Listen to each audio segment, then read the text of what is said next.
Support weapons. As we all know, support weapons are an extremely important part of your loadout in Helldivers 2.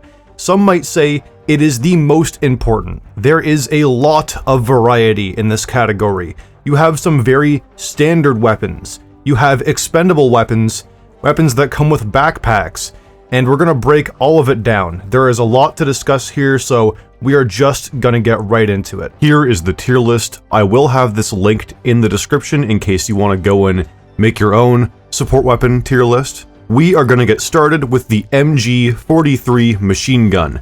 The machine gun is, of course, the first support weapon that any Helldiver will use. It is well-rounded, and it is useful on all fronts. It is a perfect starter weapon, but it's not overpowered. Each round deals 90 damage with medium pen, and there are 175 rounds per box. The rate of fire can be increased to up to 900 RPM, which can significantly increase damage just as long as you can control the recoil. This weapon does have a stationary reload that can slow you down, but no ammo backpack is required. You can take another backpack. Overall, the machine gun is always viable and useful. It is easy to understand, it is basic, but you will need a different source of high penetration because you won't be able to kill massive enemies or snipe buildings with the machine gun. I think the machine gun is an easy B tier. It is the first support weapon, it is the most basic out of them all, really, so it's an easy benchmark to grade them all on. Next up, we have the APW-1 anti-material rifle, which is, sadly, still the only true sniper rifle in the game after 2 years. The anti-material rifle deals 450 damage with heavy pen, and it holds 7 rounds per magazine with 8 spare mags by default. The AMR can deal significant damage to almost every enemy in the game, and it can even one-shot hulks to the eye if you can snipe it really well.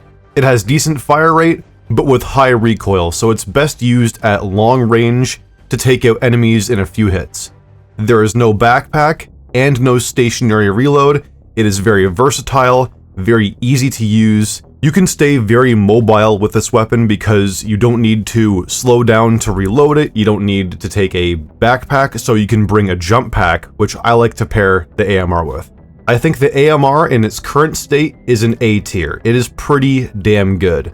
Next up, we have the M105 Stalwart. This is the smaller version of the standard machine gun. It deals 90 damage with light pen and can hold 250 rounds per magazine. When compared to the standard machine gun, it trades penetration for fire rate, ammo capacity, ergonomics, and the ability to reload while moving. Those are all pretty good perks to have, and the Stalwart is very good against unarmored and light armored enemies. It can kill unarmored enemies like voteless and flesh mobs very fast. If you want something to replace your standard light pen primaries, this is the weapon for you. It is like a super buffed Liberator carbine. But remember, if you bring this weapon, you will need to bring something else to deal with large enemies. I think the Stalwart is also a B tier, right below the machine gun in my opinion. Next up, we have the EAT-17 Expendable Anti-Tank.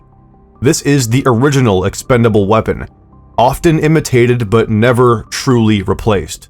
The EAT calls down 2 single-use launchers, which is great for sharing with your team, it's quite fun. And it has a very short cooldown. A fully upgraded ship can call down EATs once a minute. That is pretty damn strong.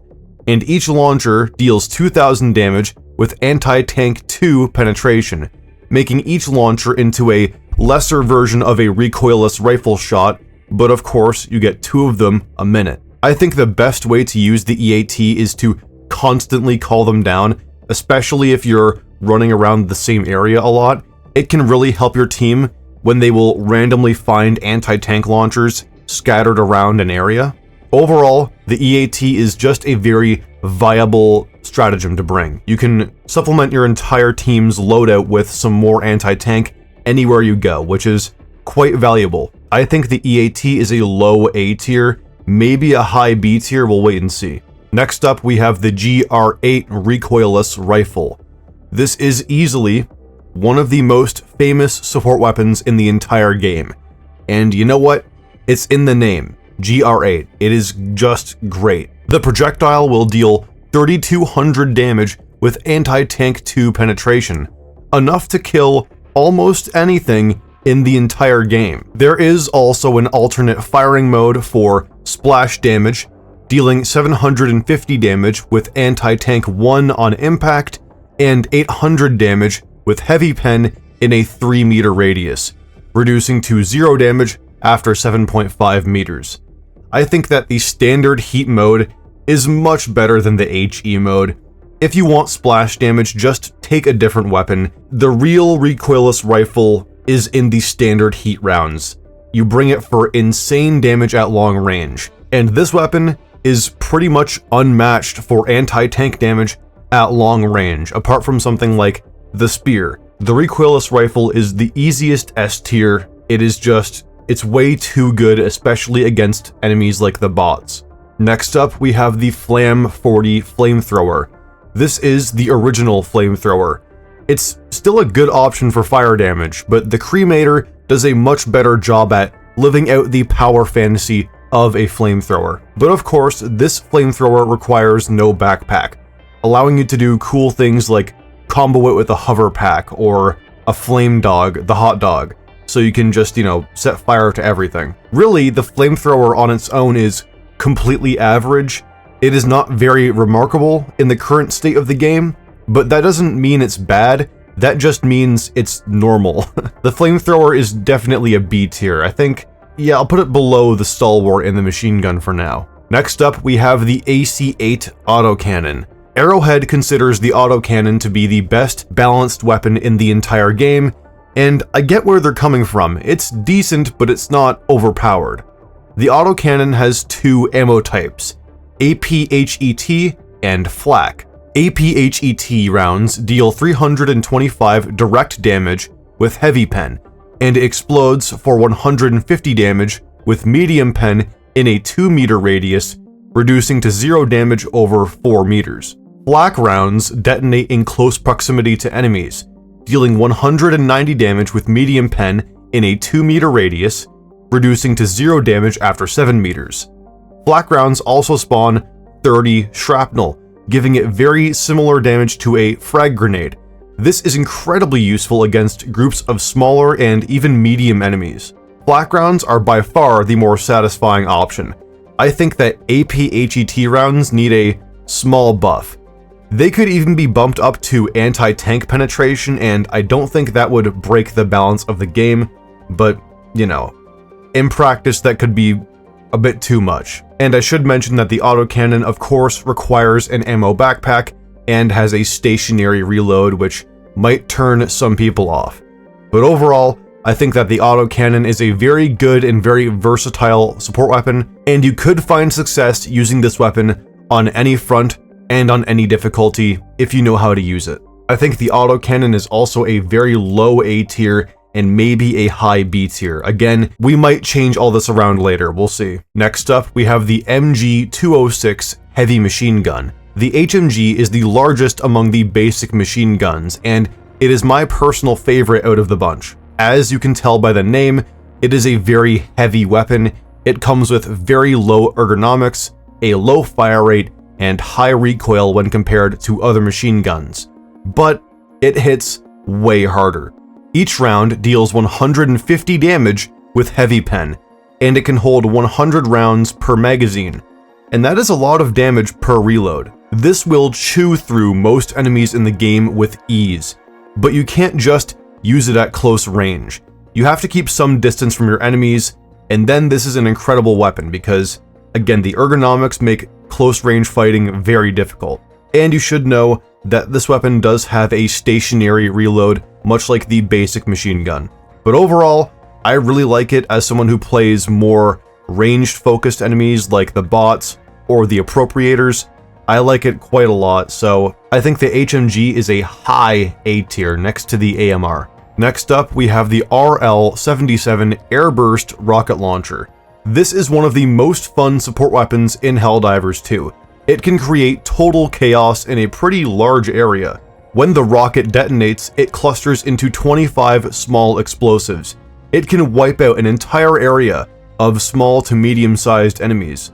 Breaking down all the ways that the airburst rocket launcher deals damage would take forever, so I'm just gonna go over the two different ammo types. Flak mode will detonate in close proximity to enemies.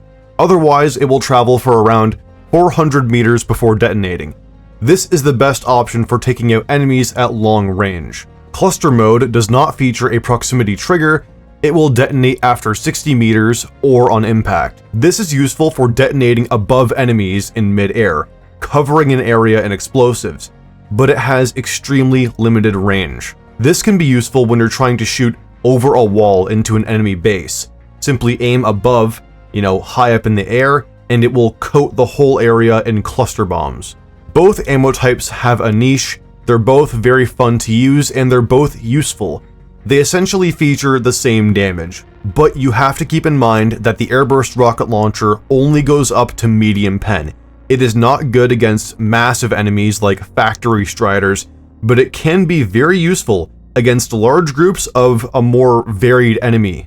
But overall, it is fun, it is cool, it's a spectacle to see, and if you use it well, it is pretty damn good. So I'm putting the airburst rocket launcher also in A tier, above the EAT and autocannon. Next up, we have the MLS 4X Commando. The Commando is an alternative to the standard EAT launcher.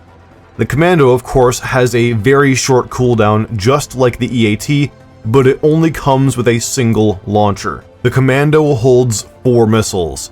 Each missile deals 1100 damage with anti-tank penetration, giving it slightly more damage overall when compared to an EAT call-in if you can hit every single shot. And you can enable a guided mode for the missiles, allowing you to control them in mid-air. However, the projectile velocity is very slow, and it can make controlling them a bit of a chore. Overall, I prefer the EAT. I like the instant damage, and I like the ability to share it with teammates, but the Commando is still a good option for anti-tank damage. I'm putting the Commando in a low B tier. I don't like it that much, but I can appreciate that statistically it is not bad. Next up, we have the RS-422 Railgun. When Helldivers 2 launched, the Railgun was pretty much the best support weapon in the whole game, and nothing else came close.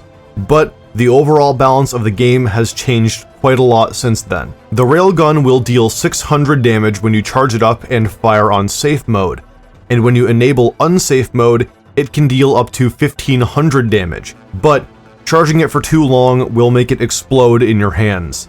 The Railgun always has anti-tank penetration, even in safe mode. This is great for dealing precise damage against large enemies at long range, especially enemies like War Striders and Bile Titans. It will fully penetrate their armor and kill them pretty fast. There is no ammo backpack required, and no stationary reload, letting you be mobile and versatile while having a quick way to deal anti-tank damage. The Railgun is good, but I don't like it that much. I'm gonna put it in a low A tier. Next up, we have the FAF-14 Spear. I think the Spear is a very lovable weapon. I know that it's not all that good all the time, but it's nice. I like it. This is one of the few lock-on weapons in the game. It is very fun to use, but sometimes underwhelming. The Spear deals 4000 damage with anti-tank 3 penetration, making this one of the most powerful projectiles in the entire game. The Spear is capable of killing nearly anything in the game, but it is often overkill. Thankfully, they recently buffed the Spear by giving it one more missile in the backpack. This was a major complaint, seeing as it only had 3 before, and it now has 4 spares. But again, if we go back and look at the recoilless rifle can do almost anything that the Spear can, but you don't need to lock on. Again, the Spear is good in certain situations against massive enemies like factory striders. So the Spear isn't useless, but I think it needs some kind of buff, but I'm not sure how to go about it. I'm not sure how I would buff the Spear. I think it needs a dedicated role as an anti-tank, javelin style weapon, but you know, how to buff it is really up to Arrowhead. I'm putting the spear in C tier. The spear is really good when you need it, but unfortunately is only ever needed against like the biggest enemies in the game, like perhaps a Hive Lord. Next up, we have the STA-X3 Wasp Launcher. This is the only crossover support weapon in the entire game. This weapon comes from the Killzone games. This is another lock-on style weapon, and it's quite unusual, but also extremely satisfying to use. There are two firing modes, Burst and Artillery. Burst mode is fully automatic. It fires out little missiles that travel directly to the target and deal 200 damage on impact with anti-tank 2 penetration, and explode to deal 600 damage with medium pen in a 3 meter radius, reducing to 0 damage after 5 meters. Artillery mode, however, consumes the entire magazine in a single shot, combining all of it into a single explosive that will airburst above the target. This is equivalent to 7 rounds from the burst mode, just without the impact damage. I definitely prefer burst mode. It is much more satisfying, and it allows you to use singular rounds against certain enemies like the Overseers. The Wasp Launcher is very solid. It is not a perfect anti-tank weapon, but it is very good against a group of varied enemies. You can target the biggest enemy in a bunch, deal anti-tank to them and medium to everyone around them, and it is perfect for killing flying Overseers in a single shot or taking down gunships. I'm a big fan of the Wasp Launcher. I'm gonna put it pretty high up, right around the Airburst rocket launcher, maybe right below it. Now we're moving on to the Engineering Bay, and we're starting off here with the GL-21 grenade launcher. The grenade launcher was recently heavily overbuffed and then rebalanced, and we're going to look at it as if the buff never happened. Each belt comes with 10 grenades, and you can hold 3 extra belts by default. The grenades deal no damage on impact, but the explosion itself deals 400 damage with medium pen in a 3.5 meter radius, which drops off to 0 damage at 7.5 meters. This makes the grenade launcher insanely good at taking out small to medium-sized enemies. You can kill a ton of bugs with just a few grenades, and the explosion has 30 demo force, making it even better against the bugs since you can take out an entire nest with just a single belt. Overall, this is a great option for taking out anything below heavy armor and cleaning up waves of enemies. It has no stationary reload and no ammo backpack. It is versatile and simple to understand, easy to use. It's just a very solid weapon. I think the grenade launcher is a high B tier, maybe a low A tier. Next up, we have the LAZ-98 laser cannon. I was sleeping on this weapon for a long time. I didn't like it much back at launch and for a long time after, but now I've become a pretty big fan. This is a heat-based laser beam weapon, much like the scythe or the dagger, just a lot bigger. The laser deals 350 damage per second with heavy armor pen, making it quite viable against most enemies in the game. It also sets enemies on fire, giving it even more damage over time, and allows you to switch targets while still damaging your previous target. The laser can reach across the entire map and doesn't have any damage drop-off. You can be useful from any distance with the laser cannon. As a heat-based weapon, you can have potentially infinite ammo if you never overheat. This makes the weapon much better on cold planets as well. You can fire it for so long without overheating, and if you need to let it cool down, you can just switch to another weapon for a while. The laser cannon is a very solid support weapon that can take care of most enemies in the game quite easily. It is very underrated in my opinion. I'm gonna put the laser cannon in a mid A tier, I think right below the Wasp launcher. Next up, we have the Arc 3 Arc Thrower. The Arc Thrower is better known as that thing you find when you're looking for super credits, but it can still be useful. The Arc Thrower is the OG arc weapon, and it still holds up fairly well.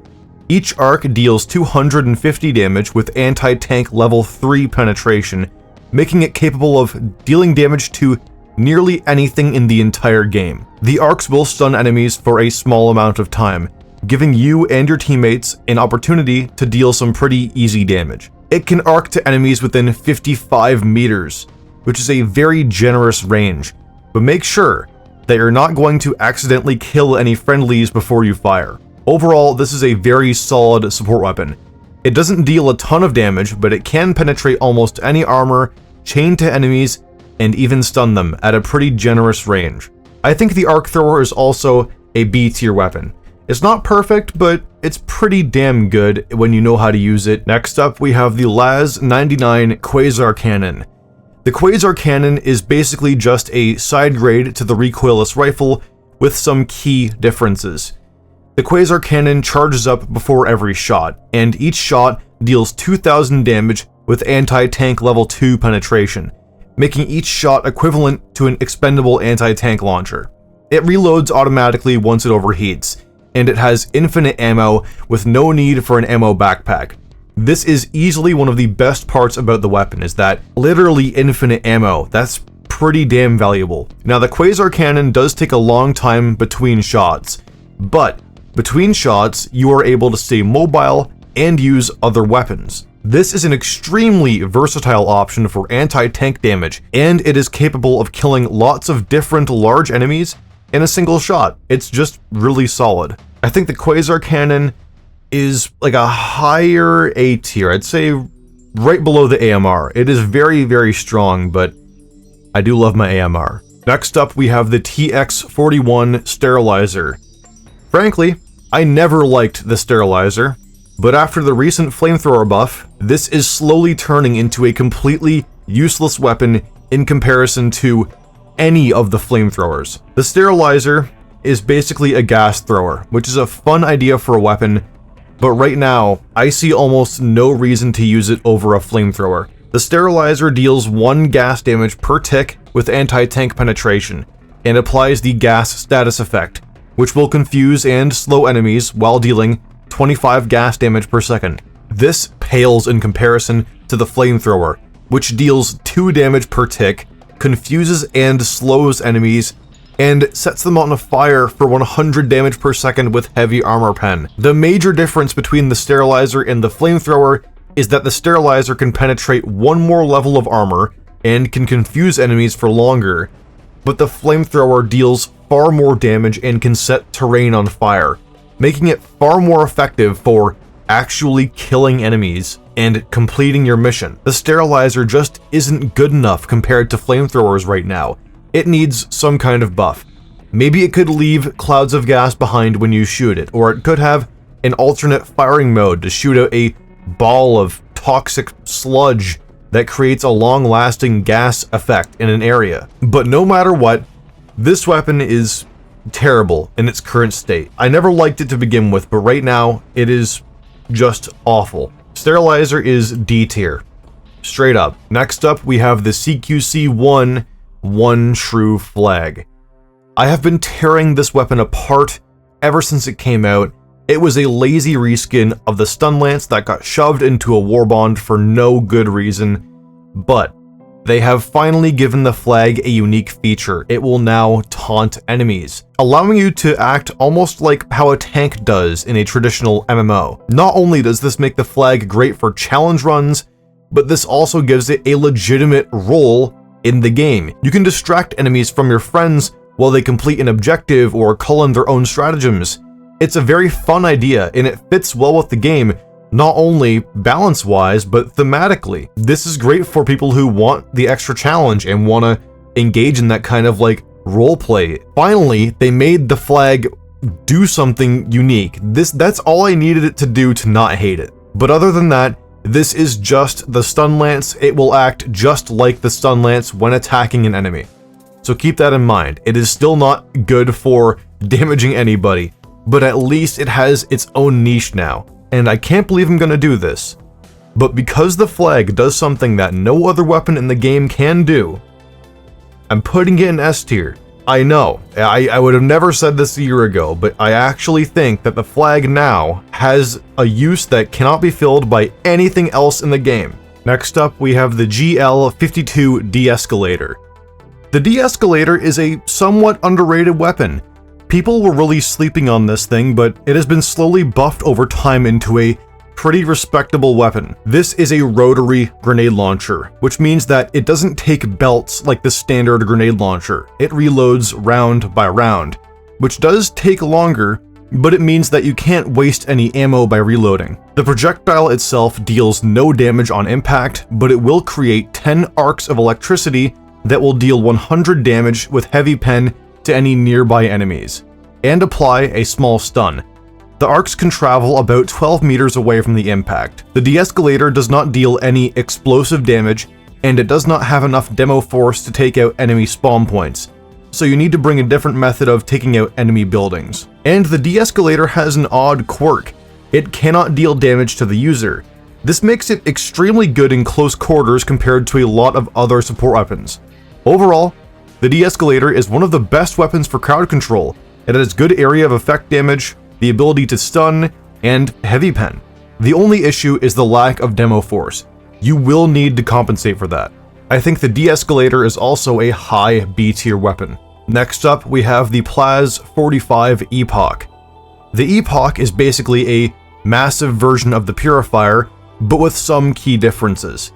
The Epoch fires a large bolt of plasma with each shot, dealing 400 damage on impact and 500 damage in a 3 meter radius with heavy pen. You can also charge the Epoch up before firing, increasing the damage to 800 on impact and 800 in a 3 meter radius with anti-tank pen. And charging up the Epoch will also give it 30 demo force, enough to take out enemy spawn points and some objectives. But charging up the Epoch does come with a major risk, much like the railgun. Charging the Epoch for too long will cause it to explode in your hands, killing you and destroying the Epoch. This will definitely get you once or twice, but once you actually use the Epoch a bit more, you won't be falling prey to this trap. The biggest problem with the Epoch is the ammo. You only get 3 rounds with each battery, and you can only carry 4 extra batteries by default. And that can be extremely limiting, especially when it has to take a stationary reload just to put in 3 more rounds. The Epoch has the ability to hit extremely hard. It is quite good if you can stay at distance and fully charge the weapon before firing. Overall, the Epoch is very good for all-around damage against large enemies, and it's alright at taking out groups of smaller enemies, but it has a big learning curve compared to other weapons. And it definitely needs a buff to magazine size. I think the Epoch is also a high B tier weapon. Next up, we have the S11 Spear Gun. The Spear Gun is an absolute classic in my opinion. I really love this thing, so let's talk about it. The Spear Gun loads a single powerful round, dealing 650 gas damage with anti-tank pen, applying the gas status effect, and leaving behind a cloud of gas for even more damage over time. The Spear Gun comes with 30 demo force, and as you know, this will allow you to take out enemy spawn points, and the Spear Gun has enough range to take them out from a distance. The Spear Gun is great against large enemies and groups of small to medium enemies. You can one-shot a Hulk in the face, or you can shoot it into an enemy patrol to confuse the enemies and kill them over time. Plus, the Spear Gun does not require an ammo backpack, and it does not have a stationary reload, so you can constantly be running around, CCing enemies, one-shotting heavy enemies, and even staggering some of the largest enemies in the game. Overall, the Spear Gun is one of my favorite support weapons, and I don't think that enough people are talking about it. It is like a one-size-fits-all for like every faction in the game. It's so good. Maybe not against like mindless masses, you might want to take something else, but still, it's incredible. And this is a hot take, but I think that this is the best weapon in the Dust Devil's Warbond. Even better than the Coyote. The Spear Gun is an easy S tier, above the Flag for sure, and maybe not as good as the recoilless rifle, but the Spear Gun is so damn good. Next up, we have the EAT 700 Expendable Napalm. The Expendable Napalm is an alternative to the Expendable Anti-Tank. It's the same basic idea. You call it down and you get 2 single-use launchers. The Expendable Napalm fires a projectile that deals 500 damage with medium pen and explodes to deal 250 damage with anti-tank 2 penetration, which will also inflict the heavy burn status effect, dealing 200 fire damage with heavy pen. The explosion will also create 20 cluster bomblets that shoot out to deal 200 damage with no penetration on impact, and 50 damage with medium pen in a 1.6 meter radius. Every single cluster bomblet will also spread fire, which can coat an entire area in fire very quickly. As you can see, this is a very complicated weapon to break down when it comes to damage. This weapon is great against patrols of enemies. You can aim it at the biggest enemy of the bunch, dealing direct damage and setting them on fire, while allowing the bomblets to spread out and set everyone else on fire and lock off the area for a while. Overall, this is a very viable support weapon if you want something that can just kill groups of enemies instead of just large enemies. I'm gonna put the expendable napalm right next to the EAT in A tier. Next up, we have the MS-11 Solo Silo. The Solo Silo is a very unique stratagem. It is half emplacement and half support weapon. When you call it, the silo will embed itself in the ground and present a laser designator. You can use this to target an enemy or terrain and send the missile directly to that location. The impact will deal 1500 damage with anti-tank 5 penetration, and the explosion deals 2500 damage in a 10 meter radius, dropping off to 0 damage after 25 meters. The missile also has 40 demo force on impact and on the explosion, allowing you to take out a bunch of enemy buildings from nearly any distance. The silo is just a fuck you button. You can kill almost anything in the game with it, and it is not very difficult to use. It is basically a very powerful expendable weapon.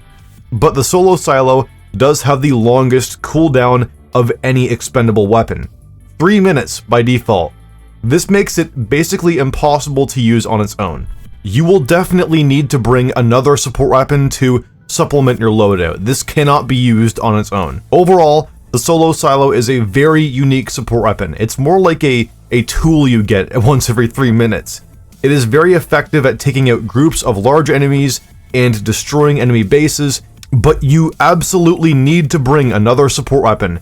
This weapon cannot stand on its own. I think the Solo Silo is like a mid-B tier, just because of the cooldown. The cooldown really kind of kills it. If it had a slightly shorter cooldown, it would be better, but it's not that good. Next up, we have the M1000 Maxi Gun. The Maxi Gun is an extremely fun stratagem, and it is quite powerful on paper, but it does come with some major drawbacks. The Maxi Gun is the very first backpack-fed stratagem that was added to the game. It was very exciting when this weapon came out. The Maxi Gun deals 80 damage per round with medium pen and fires at a staggering 1500 RPM, giving it an insane amount of raw DPS. The biggest problem with the Maxi Gun is the mobility. You cannot shoot the Maxi Gun and move at the same time. This can be a serious detriment against mobile enemies, and it practically turns you into a sentient sentry. The Maxi Gun also requires an ammo backpack, of course, which can be a detriment if you prefer to bring something like a shield generator or a guard dog, but it also means that you have another stratagem slot for something else, like an orbital or a sentry. The Maxi Gun also doesn't give you any way to properly aim in first person. You need to aim using your instincts, which can be very difficult when the weapon has so much recoil. If they ever wanted to buff the Maxi Gun, then simply allowing you to move while shooting would be a big bonus, because this is not a problem for any of the other backpack-fed weapons. Overall, the Maxi Gun is a very fun weapon. It might need some changes in the future, but it's not bad if you can use it correctly. I'm gonna put the Maxi Gun right next to the machine gun in B tier. Next up, we have the CQC-9 Defoliation Tool. The Defoliation Tool was the first unique melee support weapon. It can be very fun to use, but it is also pretty outclassed by the Breaching Hammer. The Defoliation Tool behaves very, very differently compared to other melee weapons. It gains armor penetration and demo force the longer you attack with it. The Defoliation Tool deals 450 damage per second with medium armor pen. Every second that you use the chainsaw against an enemy, it will increase the armor pen by 1 level until it reaches anti-tank, and it also has 10 demo force, which increases by 10 every second until it reaches 30 demo force. So you will need to continuously attack an enemy for 2 seconds before the defoliation tool reaches its full potential. And the defoliation tool will also apply a small stun as you attack, allowing you to easily win one-on-one duels with a ton of different enemies. However, the defoliation tool is basically useless against a large group of enemies, especially when those enemies have any sort of ranged attacks. This can lead to the weapon being very frustrating on high difficulties and sometimes making it nearly impossible to use effectively. The only thing that I think the defoliation tool does better than the breaching hammer is the fact that you don't need to reload it like the breaching hammer, and you don't need ammo to use it effectively. You can take out all kinds of enemy buildings and objectives without spending any munitions. That is really the only reason that this thing is any good. But that is also a very specific scenario that is extremely niche. Overall, the defoliation tool is a very fun weapon, and it's something that is very appealing, but it can be extremely difficult to use effectively, and you will need to be quite skilled to get any practical use out of it. I think the defoliation tool sadly is a C tier. It is so hard to use effectively that it is just not worth the effort 99% of the time. Next up, we have the BMD C4 pack. The C4 pack takes a classic weapon type, remote detonated explosives, and gives that idea a home in Helldivers 2. The idea of the C4 pack is pretty obvious. You use it to place C4, and then you detonate it. That's how it works. All of the C4 is stored in the backpack, and you will need the detonator to throw and, of course, detonate the C4. The backpack comes with 6 charges of C4. Each C4 will deal 2,000 damage in a 3-meter radius with anti-tank 2 penetration, and the damage will fall off to 0 after 7 meters. Each C4 explosion also comes with 40 demo force, allowing you to easily take out enemy buildings and objectives. My favorite way to use the C4 pack, and really the intended way, is stealth. You can silently throw bricks of C4 onto enemies and objectives, allowing you to rig an entire enemy base with explosives and destroy them all at once. It is extremely satisfying and very effective. But for conventional use in standard missions, there are far better options for taking out enemies and buildings. I'm gonna put the C4 in S tier because, well, it's really the best support weapon for stealth missions, which is an entire segment of the game, so I think it deserves S tier. Next up, we have the CQC-20 Breaching Hammer. The Breaching Hammer is by far my favorite melee weapon in the game. It is simple, it is fun, and it is effective. The hammer itself deals 300 damage with medium pen and cannot be one-handed. It's pretty bad on its own, but that's why you have the breaching charges. When the hammer is loaded with the breaching charge, it will deal 2200 explosive damage with anti-tank 2 penetration. This is enough to kill most enemies in the game instantly, and you are immune to this explosion. You cannot be hurt by it. You can carry 7 extra breaching charges by default, and that is a lot of damage you can carry around with you, and that is really what makes it viable when compared to ranged anti-tank weapons like the recoilless rifle. You can one-shot heavy units from every faction with this weapon, including Chargers, Hulks, and even War Striders. And the breaching hammer deals enough damage to destroy some buildings too, like automaton fabricators. Overall, the breaching hammer is dumb, it's fun, it's great. This is a weapon that I have literally no issues with. It is exactly what I would want out of a melee support weapon. The breaching hammer is a high A tier, I think.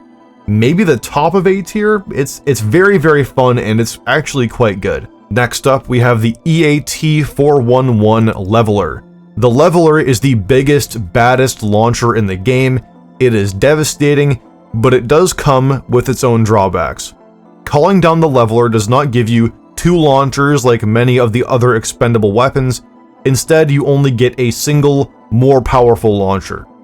The Leveler fires a single, heavy projectile that deals 1000 damage on impact and explodes to deal 2500 damage in a 10-meter radius, falling off to 0 damage after 25 meters.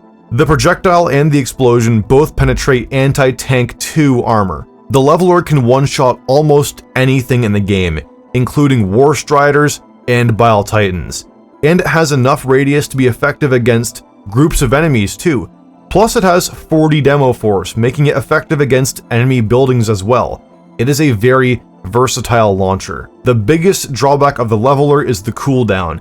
It has a 140-second cooldown by default, which is a very long time to wait for a single expendable launcher. The Leveler can also be difficult to use. The projectile is so heavy that you will need to understand where to aim in order to make the most use out of it, because it will drop and hit the ground fast if you're not aiming far above your target. Think about it like a massive version of the Ultimatum. That's pretty much what it is. Overall, the Leveler is very useful and you can use it on any front.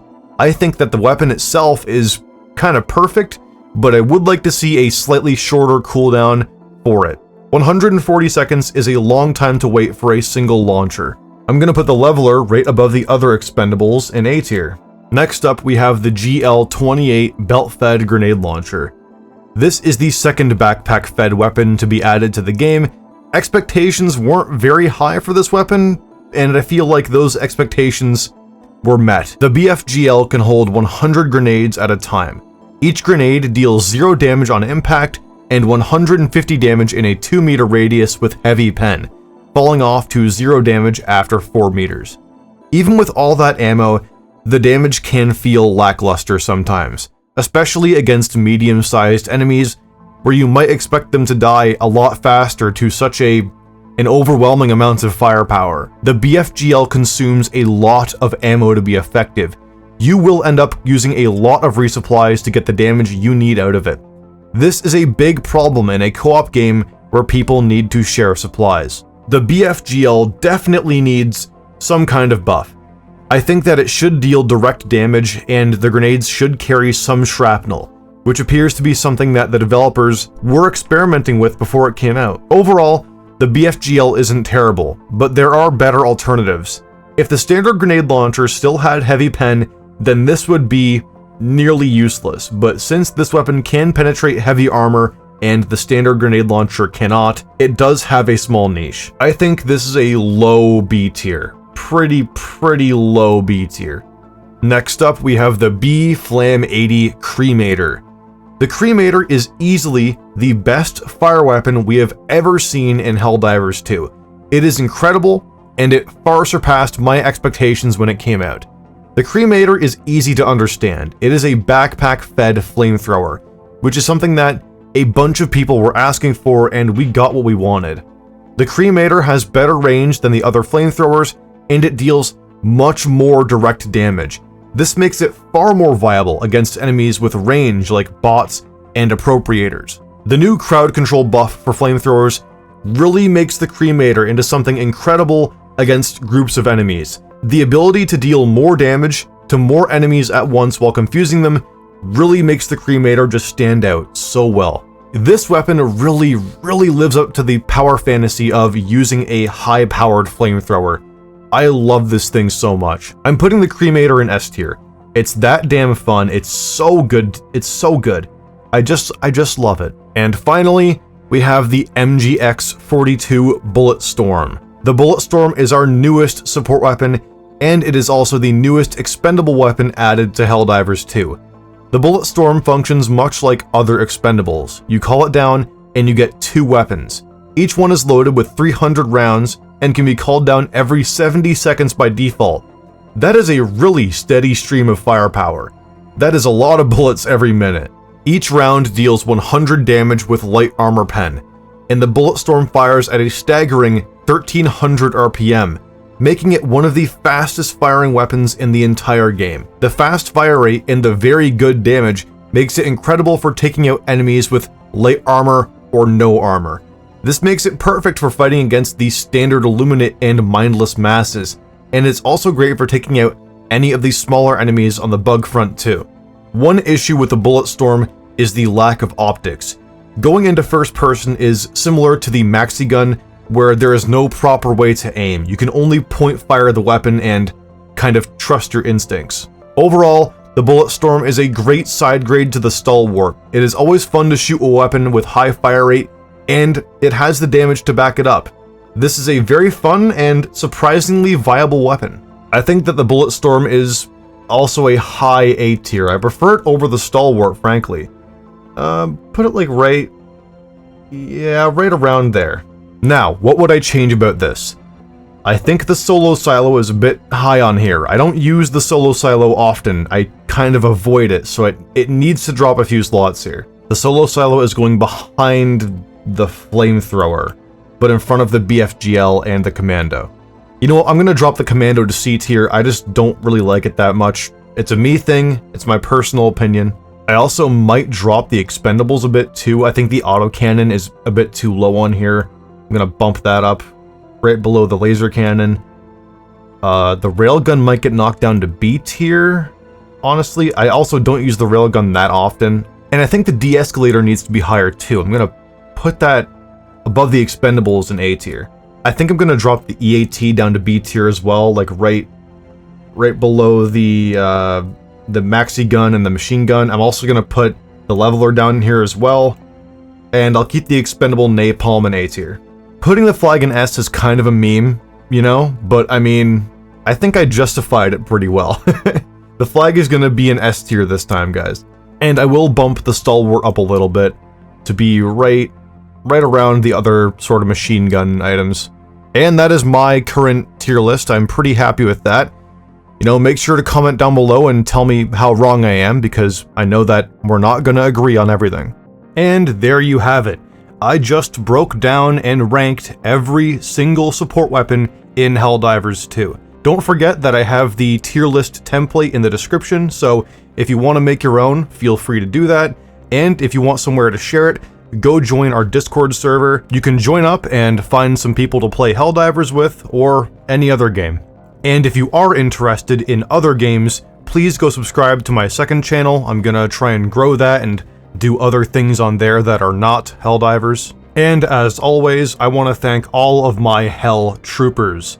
Swickety, Archangel Shipyards, Dirty Nightmare, Findas16, ODST Exotic, John Droll, Tinfoil Freak, Melek Paragon 9231, Jack of Nothingness, Sire Milk, Thackum Dub, Kermite Official, and SES Champion of Democracy. Thank you all for continuing to support my channel. That means a lot to me. And that is pretty much all I have for today.